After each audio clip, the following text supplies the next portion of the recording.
एक पिता की दर्द भरी कहानी। दोस्तों, ये कहानी भी एक पिता की दर्द भरी कहानी है जो आपके दिल को छू जाएगी। एक गांव में एक छोटा सा बच्चा था।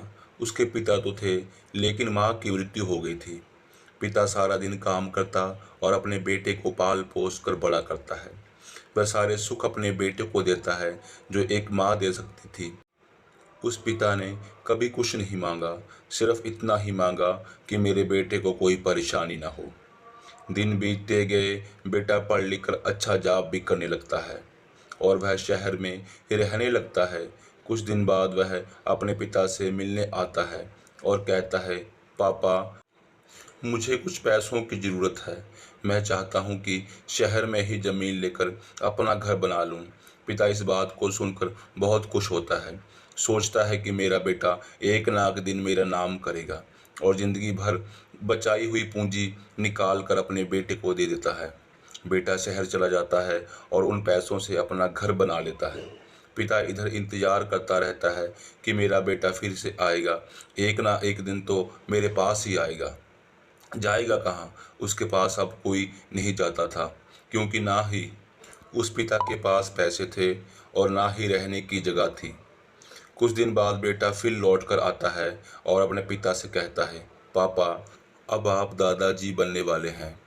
पिता को बहुत खुशी होती है। इस बात को सुनकर वह कहता है, तू मुझे मेरी बहू और पोते से कब मिलाएगा? बेटा कहता है, बस पापा, थोड़े दिन और। पापा, मुझे कुछ पैसों की ज़रूरत है, क्योंकि आजकल थोड़ा जॉब में खींच बीच हो रहा है, जिसके कारण से मुझे कुछ दिनों के लिए सस्पेंड कर दिया गया है। पिता के पास कुछ नहीं रहता है देने के लिए, लेकिन फिर भी कहता है, अच्छा बेटा, तू रुक, मैं अभी आया कुछ पैसों का बंदोबस्त करके। पिता बाद में महाजन से कुछ पैसे उधार लेकर अपने बेटे को दे देता है और बेटा पैसे लेकर शहर चला जाता है। बरसों गुजर जाते हैं। पिता सोचता है कि मैं तो अब दादाजी बन गया हूँ।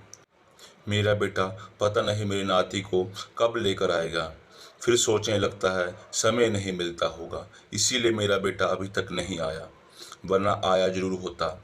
तब तक महाजन दो तीन आदमी को लेकर उस पिता के घर पर आता है और कहता है कि आपके वादे के मुताबिक मैं पूरे 3 महीने बाद आया हूँ अपने पैसे ले जाने। पिता कहता है, मेरे पास पैसे नहीं है देने के लिए। महाजन कहता है, जब पैसे नहीं थे तो अपने मुझसे उधार क्यों लिए? तभी पिता कहता है, ठीक है, रुको, मैं तुम्हारे लिए पैसों का बंदोबस्त करके आता हूँ। और वहाँ के नज़दीक अस्पताल में चले जाते हैं। वहाँ जाकर अपना ब्लड डोनेट करता है और अपनी एक किडनी बेच देता है और उस महाजन का कर्ज छुट्टा कर देता है।